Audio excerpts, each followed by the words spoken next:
जय हिंद फ्रेंड्स, स्वागत है आप सभी का आपके अपने यूट्यूब चैनल परीक्षा जंक्शन पे।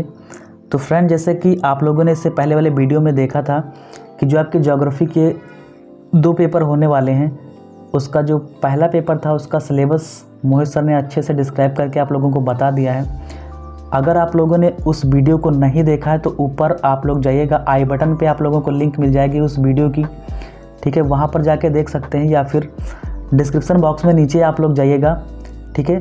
वहाँ पर इसकी लिंक मिल जाएगी इससे पहले वाले वीडियो की, तो वहाँ पर जा कर के आप लोग उसको देख लीजिएगा। आज के इस वीडियो में हम लोग बात करने वाले हैं कि जो आपका सेकेंड पेपर है, ठीक है। आप लोग यहाँ पे स्क्रीन पे अपने देख सकते हैं कि आप 3rd ईयर में आ चुके हैं। आपको पता होगा आप 5th सेमेस्टर में पेपर दिए होंगे, तो हर सब्जेक्ट के 2-2 पेपर होते हैं, ठीक है। यानी कि अगर आपकी सब्जेक्ट जैसे कि हिस्ट्री है तो हिस्ट्री का आपका 2 पेपर होगा, और आपका हिंदी है तो हिंदी का भी आपका 2 ही पेपर होगा। इसी प्रकार से आपका ज्योग्राफी जो सब्जेक्ट है उसका भी 2 पेपर होने वाला है। तो यहाँ पे जो पहला पेपर है आपका, यहाँ पे आप थ्योरी देख सकते हैं कि जो आपका थ्योरी है, ठीक है, वो क्या है, ज्योग्राफी ऑफ इंडिया। और जो आपका सेकेंड पेपर है वो क्या है, यहाँ पे इवोल्यूशन ऑफ ज्योग्राफिकल थॉट्स, ठीक है। तो ये जो आपके सब्जेक्ट है दूसरी वाली, इसका सिलेबस मैं आज आप लोगों को बताऊंगा, ठीक है। आप लोगों को क्या पढ़ना है सिलेबस में, क्योंकि किसी भी एग्ज़ाम की प्रिपरेशन करने से पहले आप लोगों को जानना चाहिए कि सिलेबस में क्या है। और सिलेबस आप लोग जो है एक पेज बना लीजिएगा, एक अच्छा सा ब्लैंक पेज, सादा पेज, वहाँ पे आप लोग अपने हाथ से सिलेबस लिख लीजिएगा, ठीक है। और जो टॉपिक आपका कंप्लीट होता जाए उस पर आप लोग टिक मारते रहिएगा, जिससे आपकी तैयारी पता चले कि आपने कितना पढ़ा है और कितना आपको पढ़ना है, ठीक है। तो यहाँ पे चलते हैं, आप लोग देखिएगा जो आपका सेकंड पेपर है उसका सिलेबस क्या है, ठीक है। थोड़ा सा मैं आपको समझा देता हूँ, क्योंकि हर बार मैंने आप लोगों को बताया है। तो यहाँ पे आप लोग देख सकते हो कि BA 3rd year semester 6th, ठीक है। कोर्स सेकंड है आपका थ्योरी, और प्रोग्राम क्लास डिग्री हमने इससे पहले वाले वीडियो में डिस्कस किया हुआ है कि प्रोग्राम क्या होता है और डिग्री क्या होता है, डिप्लोमा क्या होता है। इसका अलग से वीडियो बना हुआ है, उसकी भी लिंक आपको डिस्क्रिप्शन बॉक्स में दे दी जाएगी, वो भी आप लोग देख लीजिएगा, ठीक है। तो आगे बढ़ने से पहले यहाँ पे आप लोग जो है जितनी भी मेरी सोशल मीडिया लिंक्स हैं, जैसे कि व्हाट्सएप हो गया और टेलीग्राम हो गया आपका, ठीक है, टेलीग्राम चैनल की लिंक हो गया वहाँ पे, और व्हाट्सएप ग्रुप हो गया, इंस्टा ID हो गई, सब पे आप लोग वहाँ पे जुड़ जाइएगा। जैसे कि कोई भी आपको नोटिफिकेशन देना हो तो आप वहाँ पे जा करके आपको नोटिफिकेशन मिलती रहेगी, जिससे कि चैनल से आप रेगुलर जुड़ सकते हैं, ठीक। तो अब चलते हैं यहाँ पे, देखते हैं आगे की बात करते हैं कि यहाँ पे आपका ईयर कौन सा है, 3rd ईयर, ठीक है। सेमेस्टर कौन सा है आपका, 6ठा, यानी कि लास्ट सेमेस्टर बचा हुआ है। और सब्जेक्ट आपकी ज्योग्राफी है, ठीक है, यानी कि भूगोल, ठीक। और कोर्स कोड ये सब आप लोग जो है जब वहाँ पे एग्ज़ाम देने जाते हैं तब आप लोग इसको वहाँ पे फिल करते हैं। इसको छोड़ दीजिए, आगे देखते हैं यहाँ पे कि कोर्स टाइटल क्या है, इवोल्यूशन ऑफ ज्योग्राफिकल थॉट, ठीक है। इवोल्यूशन का मतलब होता है क्रांति, यानी कि कोई नई चीज़, और ज्योग्राफिकल का मतलब होता है भौगोलिक, और थॉट का मतलब विचार, ठीक। अभी आगे समझाऊंगा अच्छे से इसको, पहले आप लोग बाहर से जान लीजिए क्या है, ठीक है। और क्रेडिट कितने हैं, 4। ये सब आप लोग जो है SGPA जो मैंने वीडियो बनाया था, SGPA क्या होता है, CGPA क्या होता है, अगर वो आप लोगों ने देखा होगा तो आपको पता होगा क्रेडिट क्या होता है। बाकी नहीं पता तो कोई दिक्कत की बात नहीं। Core compulsory minimum passing marks जो है 40 है, यानी कि आपका 100 नंबर का पेपर होता है, ठीक है। जिसमें से यहाँ पे लिखा भी हुआ है कि मैक्सिमम मार्क्स कितने हैं, 25 + 75, यानी कि 25 आपको स्कूल तरफ से दिए जाते हैं और 75 के नंबर का आपका यूनिवर्सिटी जो है पेपर कराती है, ठीक है। तो इसमें से आपको 40 नंबर मिनिमम पासिंग मार्क्स हैं जो कि आपको लाने पड़ते हैं, ये आप लोगों को पता होगा। अब आइए देख लेते हैं यहाँ पे कि यूनिट कितनी है आपकी। इससे पहले जब मैं पढ़ा रहा था आपको बताया था कि जितनी भी यूनिट होती है उसमें केवल 8 ही यूनिट होती है, यानी कि 8 यूनिट होती हैं, और 8 ही यूनिट में से आपको पढ़ना पड़ता है, ठीक। तो यहाँ से सबसे पहले जो आपकी यूनिट है, फर्स्ट यूनिट, उसमें क्या है कि contribution of Indian geographers in ancient India, ठीक है। यानी कि कंट्रीब्यूशन का मतलब होता है योगदान, इंडियन ज्योग्राफर्स जो भारतीय भूगोल वेत्ता हुए हैं उनका प्राचीन भारत में क्या योगदान रहा, ठीक है। उन्होंने कैसे जो है अपने विचार रखे हैं, इन चीज़ों को आपको यहाँ पे पढ़ना पड़ेगा। और अगली जो आपकी यूनिट है, सेकेंड यूनिट, उसके जो टॉपिक है early origins of geographical thinking, concept of distributions, relationships, ठीक है, interactions, area differentiations and spatial organisation in geography.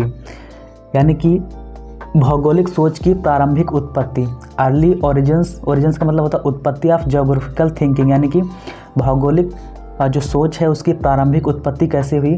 Concept of distribution, ठीक है, कॉन्सेप्ट ऑफ डिस्ट्रीब्यूशन का मतलब है वितरण की अवधारणाएं, किस प्रकार से इसका वितरण हुआ, ठीक है, ये आप लोगों को पढ़ना है।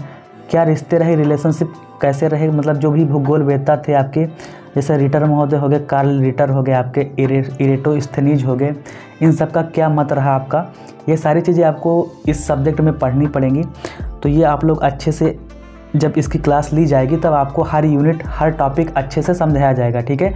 तो पहले अभी आप लोग जो है सिलेबस पे ध्यान दीजिएगा क्या क्या आपको पढ़ना है, ठीक। तो ज़्यादा डिस्क्राइब ना करते हुए क्योंकि वीडियो लंबा हो जाएगा, तो आप लोगों को यहाँ पे सिलेबस जो है देख लीजिएगा अच्छे से। आगे क्या है कि interactions, area differentiation and spatial organisation in geography, यानी कि आपकी जो भूगोल में अंतःक्रिया, क्षेत्र विभेदन और स्थानिक संगठन, ठीक है, ये सारी चीज़ें आपको पढ़ना है कि किस स्थान पे कौन सा आपका जो है ऑर्गेनाइजेशन है, ठीक है, स्पेशल ऑर्गेनाइजेशन, ये सारी चीज़ें आपको यहाँ पे पढ़ने को मिलेंगी। तो ये सब जब यूनिट पढ़ाई जाएगी तो अच्छे से आपको डिस्क्राइब किया जाएगा। हालांकि आप यहाँ पे देख लीजिएगा कि कौन कौन से यूनिट आपको पढ़ने हैं, ठीक है। अगला जो आपके थर्ड यूनिट है, आपकी तीसरी यूनिट, उसमें आपको क्या पढ़ना है। तीसरी यूनिट में आपको ड्यूअलिज्म इन ज्योग्राफी, ठीक है, systematic and regional geography, physical and human geography, systematic and with regional geography, the myth and reality about dualism. Dualism का मतलब होता है द्वैतवाद, ठीक है, द्वैतवाद सिद्धांत आप लोगों ने शायद पढ़ा हो। तो ड्यूअलिज्म इन ज्योग्राफी यानी कि भूगोल में द्वैतवाद का सिद्धांत आपको पढ़ना है, ठीक है। सिस्टमेटिक एंड रीजनल, रीजनल का मतलब होता है क्षेत्रीय, ठीक है, ज्योग्राफी मतलब भूगोल, और फिजिकल का मतलब होता है भौतिक, और ह्यूमन का मतलब भूगोल, मतलब आपका मानव भूगोल और भौतिक भूगोल। ये आप लोगों ने फर्स्ट या सेकंड सेमेस्टर में ये सब्जेक्ट पढ़ी है, ठीक है, ज्योग्राफी में, तो ये आप लोगों को पता होगा, ठीक है। और फिर है systematic and with regional geography, बोले तो आपका जो मानव भूगोल व्यवस्थित और क्षेत्रीय भूगोल के साथ क्या क्या संबंध रहे, ठीक है, द्वैतवाद के बारे में क्या मिथक और वास्तविकता रही, क्या मतलब उसमें मिथ्स रहे, आपकी क्या रियलिटी रही, ये सारी चीज़ें आपको यहाँ पे पढ़ना है आपकी थर्ड यूनिट में, ठीक है। अगली यूनिट है जो आपकी फोर्थ यूनिट, उसमें आपको क्या पढ़ना है देख लेते हैं। ये contribution of Greek and Roman geographers in ancient world, यानी कि एंशिएंट का मतलब होता है प्राचीन, ठीक है, प्राचीन विश्व में आपके जो ज्योग्राफर्स रहे हैं उनमें ग्रीक और रोमन जो ज्योग्राफर्स हैं उनका क्या योगदान रहा, ये आप लोगों को पढ़ना है। कंट्रीब्यूशन का मतलब होता है योगदान, ठीक है। ग्रीक और रोमन आपके देश हो गए, ठीक है, इनमें जो ज्योग्राफर्स यानी कि जो भूगोलवेत्ता रहे हैं उनका प्राचीन विश्व में क्या योगदान उन्होंने दिया है, ठीक है, इस सब्जेक्ट में, भूगोल के सब्जेक्ट में, ये आप लोगों को पढ़ना है, ठीक। अगली जो यूनिट है मेरे दोस्त, यहाँ पे पाँचवीं यूनिट है, उसमें आपको क्या पढ़ना है कि कंट्रीब्यूशन ऑफ अरब ज्योग्राफर्स, यानी कि जो अरब के भूगोलवेत्ता रहे हैं, ठीक है, इन मिडिल एज, ये आप लोगों को यहाँ पे इसका पढ़ना है। और आपका रिनेसेंस पीरियड इन यूरोप, ठीक है, renowned travellers and their geographical discoveries, ये आप लोगों को पढ़ना है। इसका हिंदी आप लोग समझ लीजिए। कंट्रीब्यूशन का मतलब होता है योगदान, ठीक है, ऑफ अरब ज्योग्राफर्स का मतलब आपके अरब के भूगोलवेत्ता जो हुए उनका आप लोगों को पढ़ना है, यानी कि मध्य युग यूरोप में पुनर्जागरण काल में अरब भूगोलवेत्ताओं का योगदान, प्रसिद्ध यात्री और उनकी भौगोलिक खोजें, ये सब आप लोगों को यहाँ पे पढ़ना है, ठीक। अगली यूनिट है आपकी जो छठी यूनिट है, German school of thoughts, Kant, Humboldt, ये सारे जितने भूगोलवेत्ता के नाम है, कैंट हो गया आपका, हम्बोल्ट हो गया, रिटर महोदय हो गए, ठीक है, और यहाँ पे रेडजल हो गए, हेटनर हो गए, French school of thought, contribution of Blache and Brunhes, ठीक है, ये सब भूगोलवेत्ताओं के नाम हैं, इनके बारे में इन्होंने क्या अपने विचार दिए, ये सारी चीज़ें आपको यहाँ पे पढ़नी पड़ेंगी आपकी यूनिट 6 में, ठीक है, यानी कि 6th यूनिट में आपको ये पढ़ना पड़ेगा। अगली यूनिट है आपकी 7वीं यूनिट है, यहाँ पे वो आप लोग देख लीजिएगा कि जर्मन स्कूल ऑफ 7वीं यूनिट है आपकी सोवियत ज्योग्राफर्स, यानी कि जो सोवियत संघ, आपका सोवियत संघ रूस हो गया, ठीक है, उसके जो भूगोलवेत्ता है उनका क्या विचार रहा, ठीक है। अमेरिकन स्कूल यानी कि अमेरिका के जो भूगोलवेत्ता उनका क्या योगदान रहा है, ठीक है। और contribution of Semple, Huntington, Carl Sauer, British school, contribution of Mackinder, Herbertson and L D. Stamp, ये सारे भूगोलवेत्ताओं के नाम हैं, ठीक है। बड़े बड़े तगड़े नाम दिए गए हैं, तो आपको डरने की कोई भी ज़रूरत नहीं, ठीक है। ये सब आप लोगों को पढ़ाया जाएगा अच्छे से। तो फ्रेंड्स, अगली यूनिट आपकी जो 8वीं यूनिट है, उसमें क्या आपको पढ़ना है, पैराडिग्म इन ज्योग्राफी, बोले तो आपका जो भूगोल में प्रतिमान, ठीक है, हिंदी में से बोलते हैं, थॉमस कुन थ्योरी, यानी कि थॉमस कुन का सिद्धांत about the growth and development of science. बोले तो आपका जो विज्ञान की वृद्धि और विकास के बारे में थॉमस कुन का जो सिद्धांत है, इस सिद्धांत को यानी इस थ्योरी को आपको डिटेल से पढ़ना है इस यूनिट में, ठीक है। ये काफ़ी इम्पोर्टेंट आपका जो सिद्धांत है, इससे आपके जो लॉन्ग में क्वेश्चन जो है वो आपकी बार पक्का बनना ही बनना है, ठीक है। तो इस क्वेश्चन को आप लोग अच्छे से, जो ये यूनिट है, आपको कंप्लीट करना है, ठीक। आगे देखते हैं एप्लीकेशन ऑफ कुन मॉडल इन ज्योग्राफी, यानी कि कुन का जो आपका मॉडल है या सिद्धांत है, किसमें, आपकी भूगोल में, ज्योग्राफी में, उसको भी आपको अच्छे से पढ़ना है। तो यहाँ पर आप लोगों ने देखा कि आपकी जो 8 यूनिट है, यानी कि हर जो आपका पेपर होता है उसमें 8 ही यूनिट होती हैं, ठीक है। तो 8 यूनिट आपको पता चल गया कि क्या आपको पढ़ना है।